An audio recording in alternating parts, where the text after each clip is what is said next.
Hello नमस्कार दोस्तों, मैं आप सभी का स्वागत करता हूं अपनी YouTube channel study world for exams में।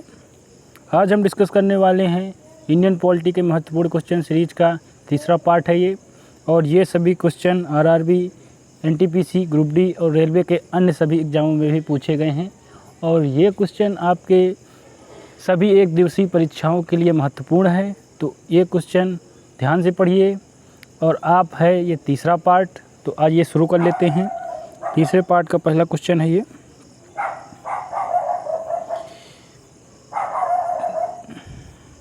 तो पहले क्वेश्चन पे आते हैं, देखते हैं क्या है पहला क्वेश्चन। तो आज का पहला क्वेश्चन है, यह प्राथमिक अधिकार था किंतु अब यह केवल कानूनी अधिकार है। तो निम्नलिखित में से कौन सा वह अधिकार है जो पहले प्राथमिक अधिकार था किंतु अब एक कानूनी अधिकार ही रह गया है। तो इसका सही उत्तर हो जाएगा ऑप्शन बी, जायदाद का हक। जायदाद का हक संपत्ति के अधिकार के तहत आता है, इसलिए प्राथमिक अधिकार। देखिए, जब मूल संविधान बना था तो मूल संविधान में 7 मौलिक अधिकार थे, जिनमें से संपत्ति का अधिकार भी एक मौलिक अधिकार था। लेकिन अब यह एक मौलिक अधिकार की जगह एक विधिक अधिकार ही रह गया है, तो इसका उत्तर बी सही हो जाएगा। अगले सवाल पे आ जाते हैं। 12 नंबर सवाल है, मौलिक अधिकारों के बारे में कौन से कथन सत्य नहीं है। तो मौलिक अधिकारों के बारे में निम्नलिखित में से कौन से कथन सत्य या असत्य हैं। तो इसका सही उत्तर हो जाएगा इनमें से कोई नहीं सत्य है। ठीक है, तो ये लिखा है मौलिक अधिकारों के बारे में कौन से कथन सत्य नहीं हैं। तो देखिए, संविधान के प्रारंभ में 7 मौलिक अधिकार दिए गए थे, ये तो सही है। मौलिक अधिकार की व्याख्या व्यवस्था अनुच्छेद 12 से 35 तक, ये भी सही है। प्राण एवं दैहिक स्वतंत्रता का अधिकार आपातकाल में निलंबित नहीं होते, ये भी सही है। चौथा, वाक एवं अभिव्यक्ति की स्वतंत्रता अनुच्छेद 19 के अंतर्गत आती। तो इनमें से दिए गए सभी ऑप्शन मौलिक अधिकारों से संबंधित है। इनमें से कोई भी ऑप्शन ऐसा नहीं है जो मौलिक अधिकारों के बारे में सत्य नहीं है, तो इसका उत्तर हो जाएगा ऑप्शन डी। इनमें से कोई नहीं अधिकार ऐसे हैं जो मौलिक अधिकारों के बारे में सत्य न हो। अगले सवाल पे आ जाते हैं। 13 नंबर सवाल का कहता है, अनुच्छेद 14 में कानून की समानता का अधिकार किस देश से लिया गया है। तो अनुच्छेद 14 के अनुसार कानूनी समानता का अधिकार किस देश से लिया गया है। तो इसका सही उत्तर हो जाएगा ब्रिटेन। भारत में अनुच्छेद 14 के तहत कानून की समानता का अधिकार ब्रिटेन देश से लिया गया है। अगले सवाल पे आ जाते हैं। 13 नंबर सवाल,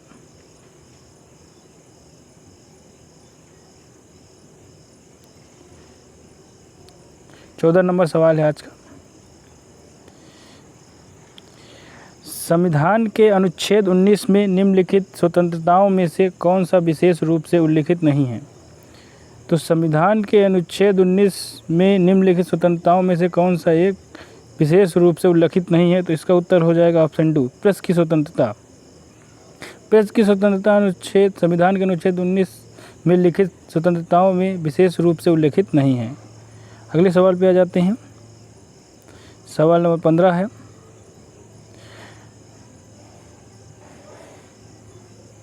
भारत के संविधान के अंतर्गत अब कितने मौलिक अधिकारों की गारंटी दी गई है। तो भारत के संविधान के अंतर्गत वर्तमान में 6 मौलिक अधिकारों की गारंटी दी गई है। इसका उत्तर सी सही हो जाएगा। 16 नंबर पे आते हैं।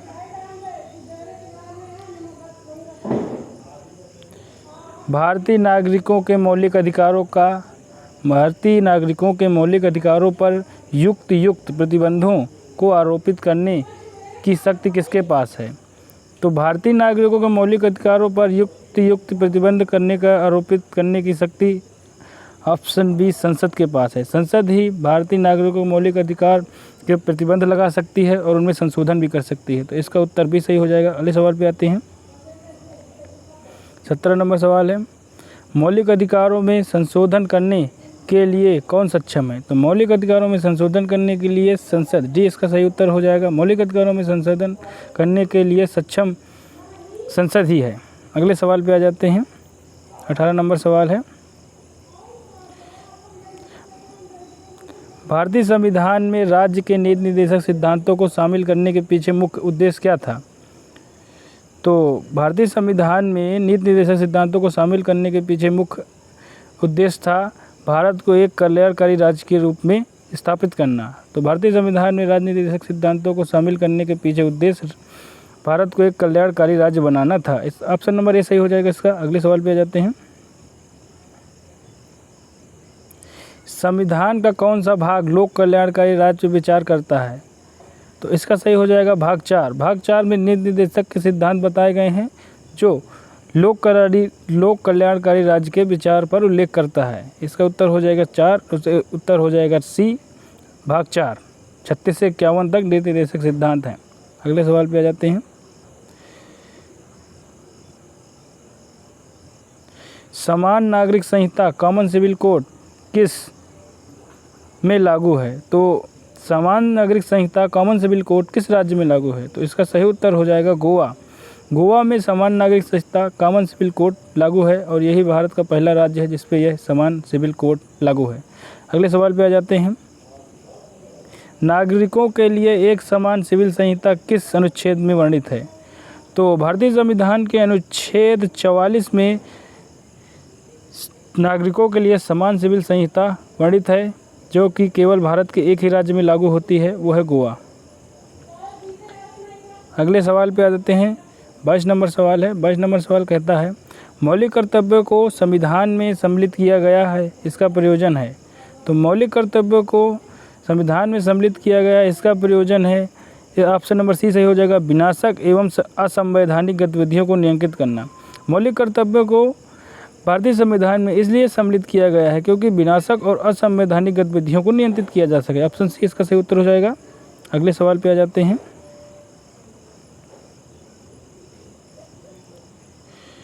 किसकी अनुशंसा पर भारतीय संविधान में मूल कर्तव्यों को जोड़ा गया? तो सरदार सरोवर सिंह कमेटी के सिफारिश पर भारतीय संविधान में मूल कर्तव्यों को जोड़ा गया। इसका आप भी ऑप्शन सही हो जाएगा। अगले सवाल पे आते हैं। और वर्तमान में भारतीय संविधान में मूल कर्तव्यों की संख्या 11 है। अगले सवाल पे आ जाते हैं। 24 नंबर सवाल का कहता है इनमें से कौन सा राजकीय भाषा नहीं है? तो इनमें से कौन सी एक राजकीय भाषा नहीं है? तो कश्मीरी तो एक राजकीय भाषा है, संस्कृत भी राजकीय भाषा है और मैथिली भी राजकीय भाषा है, जबकि राजस्थानी को अभी राजकीय भाषा का दर्जा नहीं प्राप्त हुआ है। तो इसका सही उत्तर हो जाएगा राजस्थानी। भारत में वर्णित अनुसूचित 8 के सहित 22 राजकीय भाषाएं हैं। अगले सवाल पे आ जाते हैं। 25 नंबर सवाल है भारतीय संविधान के निर्माताओं के मन में तथा आदर्शों की झलक मिलती है। तो भारतीय संविधान निर्माताओं के मन तथा आदर्शों की झलक किसमें मिलती है? तो इसका सही उत्तर हो जाएगा ए ऑप्शन प्रस्तावना में। भारतीय संविधान के निर्माताओं के मन तथा आदर्शों की झलक भारतीय संविधान की प्रस्तावना में मिलती है। ऑप्शन ए सही हो जाएगा। अगले सवाल पे आते हैं।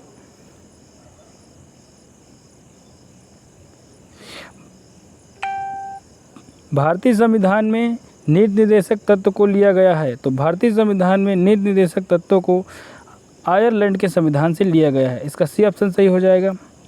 अगले सवाल की ओर आते हैं। तो अगला सवाल क्या कहता है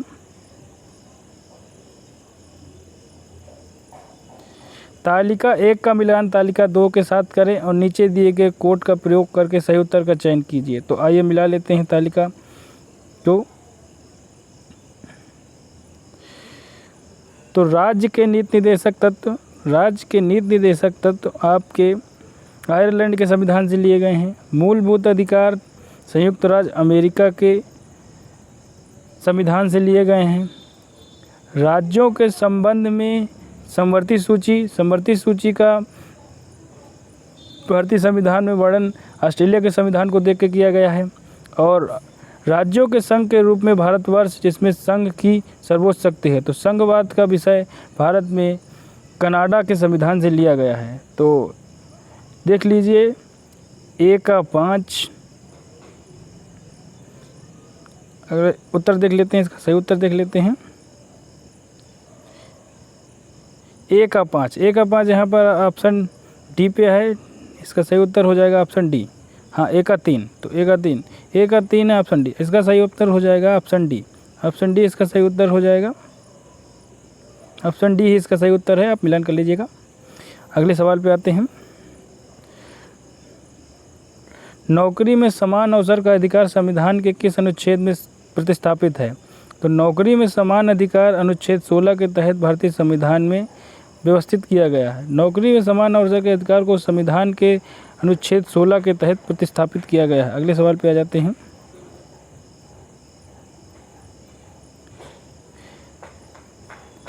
हमने विश्व के किस राष्ट्र के संविधान से अपने मूल अधिकारों की संकल्पना को ग्रहण किया है? तो हमारे संविधान में वर्णित मौलिक कर्तव्य यूएसए के संविधान से वर्णित किए गए हैं। तो यूएसए के संविधान से देखकर ही हमारे संविधान में मौलिक कर्तव्यों का वर्णन किया गया है। अगले सवाल पे आ जाते हैं। 30 नंबर सवाल है जो कि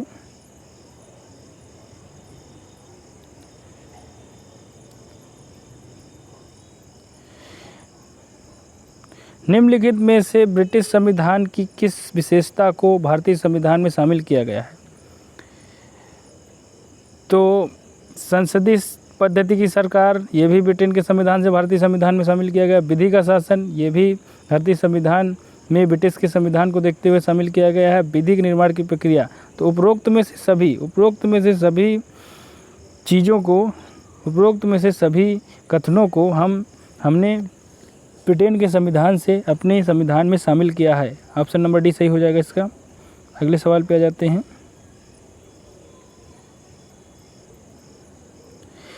मूल संविधान में कौन से भाग में राज्य लोक कल्याण की संकल्पना सम्मिलित की गई है? तो भारतीय संविधान के कौन से भाग में लोक कल्याण की संकल्पना सम्मिलित की गई है? तो इसका ऑप्शन हो जाएगा डी। राज्य के निर्देशक तत्व के तहत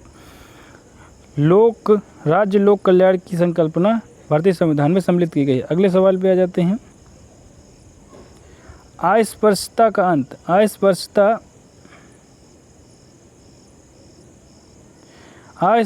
का अंत संविधान के किस अनुच्छेद द्वारा किया गया है? ये बहुत ही इंपॉर्टेंट सवाल है। अनुच्छेद 17 के तहत भारतीय संविधान में अस्पृश्यता का अंत किया गया है। अगले सवाल पे चलते हैं। 33 नंबर सवाल है। भारत का संविधान मान्यता प्राप्त करता है। तो भारत का संविधान मान्यता प्रदान करता है। इसका ऑप्शन सी हो जाएगा, धार्मिक एवं भाषाई अल्पसंख्यकों को। तो भारतीय संविधान में धार्मिक एवं भाषाई अल्पसंख्यकों को मान्यता प्रदान की गई है। अगले सवाल पे आ जाते हैं। निम्नलिखित में से कौन सा राज्य सूची का विषय नहीं है? तो निम्नलिखित में से कौन सा राज्य सूची का विषय नहीं है? तो कृषि राज्य सूची का विषय है, जेल राज्य सूची का विषय है, सिंचाई भी राज्य सूची का विषय है। तो इसका सही उत्तर हो जाएगा डी। सुरक्षा एक केंद्रीय सूची का विषय है, संघ सूची का विषय है। तो इसका ऑप्शन सही हो जाएगा डी। कृषि, सिंचाई और जेल राज्य सूची के विषय हैं, जबकि सुरक्षा संघ सूची का विषय है। अगले सवाल पे आ जाते हैं। मौलिक अधिकार को प्रवृत्त करने के लिए निम्नलिखित रिटों में से कौन सी रिट जारी की गई? तो मौलिक अधिकारों को प्रवृत्त करने के लिए बंदी प्रत्यक्षीकरण की रिट जारी की जाती है। अगले सवाल पे आ जाते हैं।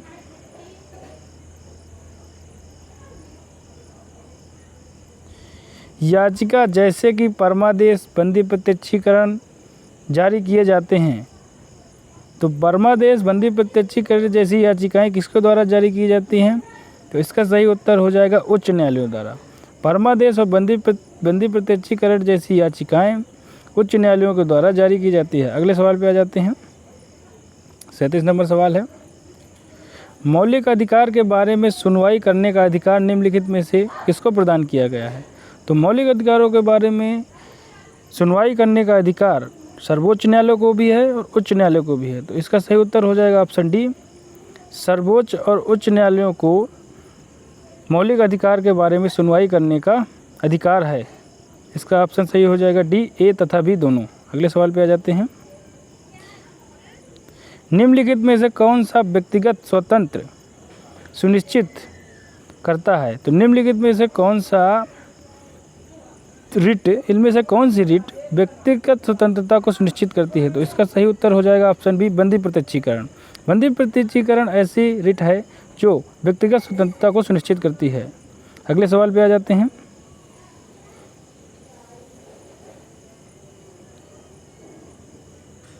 भारतीय संविधान में राज्य के नीति निर्देशक सिद्धांतों का निरूपण निम्न स्थान के लिए किया गया है। तो इनमें से किसके भारतीय संविधान में नीति निर्देशक सिद्धांतों का निरूपण किया गया है, किसके लिए? तो आइए ऑप्शन देख लेते हैं। इसका सही उत्तर हो जाएगा ऑप्शन सी, सामाजिक और आर्थिक लोकतंत्र के लिए। तो भारतीय संविधान में राज्य के नीति निर्देशक सिद्धांतों का निरूपण सामाजिक और आर्थिक लोकतंत्र के लिए किया गया है। ऑप्शन नंबर सी इसका सही उत्तर हो जाएगा। अगले सवाल पे आ जाते हैं। 40 नंबर सवाल है और आज का आखिरी सवाल है।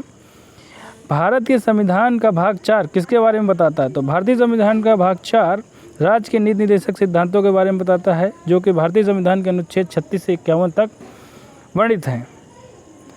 आज का वीडियो यहीं समाप्त करते हैं। वीडियो पसंद आया तो लाइक कीजिए, कमेंट कीजिए, अपने दोस्तों के साथ शेयर कीजिए और चैनल को सब्सक्राइब करना ना भूलें। मिलते हैं कल अगले वीडियो पर, तब तक के लिए नमस्कार।